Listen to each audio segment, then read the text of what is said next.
আপনাদের স্বাগত জানাচ্ছি। যে খবরটি নিয়ে আজকে আপনাদের সামনে এসেছি সেটি হলো কাঁথিতে কৃষি সমবায় নির্বাচনে বিজেপির লজ্জাজনক হার।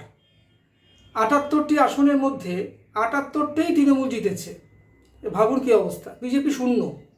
শুভেন্দু অধিকারীর গড় বলে যেটি পরিচিত সেইখানে বিজেপি শূন্য। আর মাত্র কয়েক মাস পরেই নাকি তারা লড়তে চলেছে 2026-এর বিধানসভা নির্বাচনে। প্রধান বিরোধী দল হিসেবে কত রকমের আওয়াজ, কত রকমের হৈ হৈ করে এরা, কিন্তু আলটিমেটলি কি দেখা গেল যে কৃষি সমবায়ের মতো নির্বাচনে সেখানে কিন্তু শুভেন্দু তার নিজের কর্তৃত্ব ধরে রাখতে পারল না। প্রশ্ন হচ্ছে কেন? বিজেপির গড় বলে যেটা পরিচিত, শুভেন্দু যেখানটা নিয়ে অহংকার করে যে এইখানে আমি কাউকে ঢুকতে দেব না, সেইখানে তৃণমূল এরকম থাবা বসিয়ে দিচ্ছে। এটা কি করে সম্ভব? এর কারণ যদি বিশ্লেষণ করতে যাই তবে কিন্তু আমাদেরকে একটু রাজ্য রাজনীতি গোড়ায় পৌঁছতে হবে। সেটা কীরকম?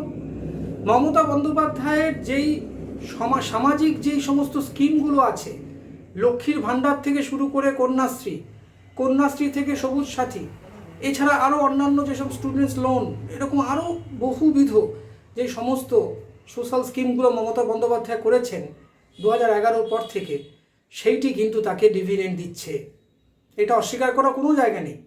বিজেপি আজকে শুভেন্দুকে যখন নিল দলে, তারা মনে করেছিল বোধহয় খুব বাজিমাত করতে পারবে, কিন্তু মমতা বন্দ্যোপাধ্যায়কে তো বাজিমাত করা দূরের কথা, একের পর এক নির্বাচনে হারছে। শুধু তাই নয়, তাদের যে নির্বাচিত যে এমএলএ সংখ্যা ছিল 77, আজকে সেটা গিয়ে দাঁড়িয়েছে 65, কি কদিন পরে দেখবো 60 হয়ে গেছে, কি আরও নিচের দিকে নামলেও কোনো অবিশ্বাস করার কিছু নেই। এটি কেন? কারণ বিজেপি সামগ্রিকভাবে লড়তে পারছে না। মমতা বন্দ্যোপাধ্যায়, আমি আগেও বলেছি যে মমতা বন্দ্যোপাধ্যায় যখনই কোনো স্কিম বা কোনো রকম পলিসি নেয় তখন সেটা গ্রাসরুট অবধি কিন্তু সুন্দরভাবে ইমপ্লিমেন্টেড হয়, এক্সিকিউটেড হয়। সেনাপতি রয়েছেন অভিষেক বন্দ্যোপাধ্যায় এবং আরও প্রচুর নেতা ছড়িয়ে রয়েছেন গ্রাসরুট অবধি, যারা কিন্তু মমতা বন্দ্যোপাধ্যায় যে পলিসিটাকে মানুষের কাছে নিয়ে পৌঁছে যাচ্ছে। এই জনসংযোগের যে রাস্তা, সেটা কিন্তু বিজেপি একেবারেই করতে পারছে না। শুভেন্দু অধিকারী একা চারিদিকে ঘুরে বেড়াচ্ছে, এখানে মিছিল করছেন, ওখানে করছেন, তিনি খাটছেন, কিন্তু তা সত্ত্বেও এটা বলতে হবে যে গোটা টিম হিসাবে, বিজেপি দল হিসাবে শুভেন্দু অধিকারী পারছেন না।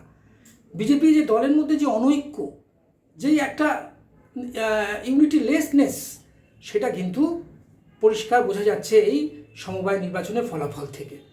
কি দেখলাম আমরা?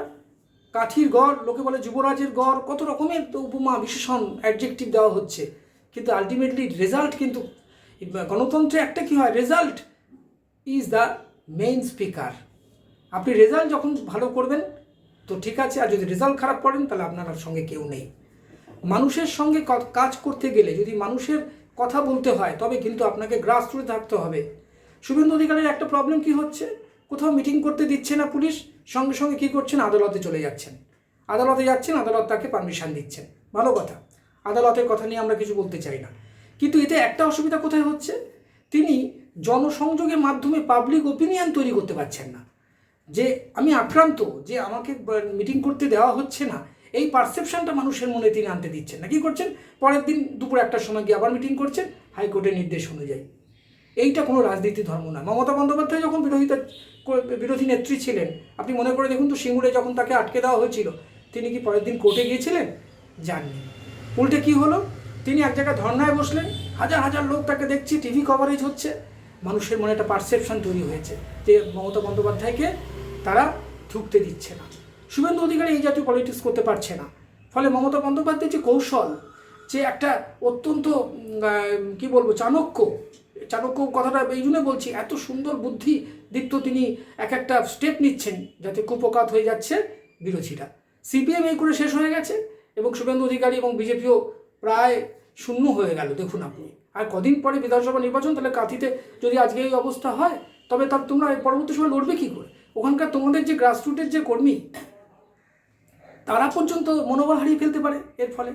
কারণ কী দেখছে তারা, এর আগেও একটা নির্বাচন হয়েছে যেখানে কোর্ট বলেছিল যে ওখানে সিআরপিএফ থাকবে, সেই অবস্থাতেও তারা হেরেছে।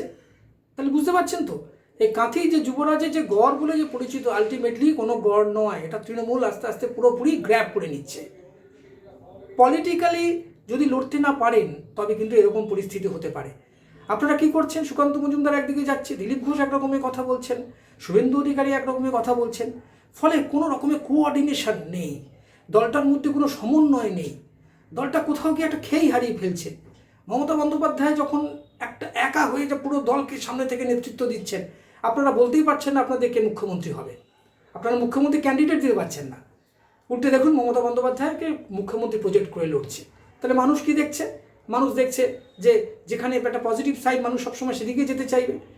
ফলে বুঝতেই পারছেন যে কাঁথির নির্বাচন অনেক কথা বলে গেল, এবং আগামী দিনে বিজেপির অবস্থা যে কী তা তো ট্রেলার দেখা গেল একটা, এবং 2026 আর বাকি নেই। তারা যে কী ফল করবে কি করবে না তারাই জানে, কিন্তু আলটিমেটলি রাজনৈতিক বিশ্লেষণ হিসেবে যদি আমরা দেখি, তবে কিন্তু বিজেপির ভবিষ্যৎ খুব বেশি নেই এই রাজ্যে। আপাতত যা দেখা যাচ্ছে 2026-এর নির্বাচনটি তাদের হয়তো প্রায় শূন্য হাতেই ফিরতে হবে। আপনারা দেখুন, আপনারা মতামত জানান কেমন লাগছে। নমস্কার। আমাদের ভিডিও ভালো লাগলে লাইক ও শেয়ার করুন, কমেন্ট সেকশনে গিয়ে জানান আপনাদের মতামত। আরও ভিডিও পেতে চ্যানেলকে সাবস্ক্রাইব করুন। প্রতি মুহূর্তে খবরের আপডেট পেতে প্রেস করুন বেল আইকন।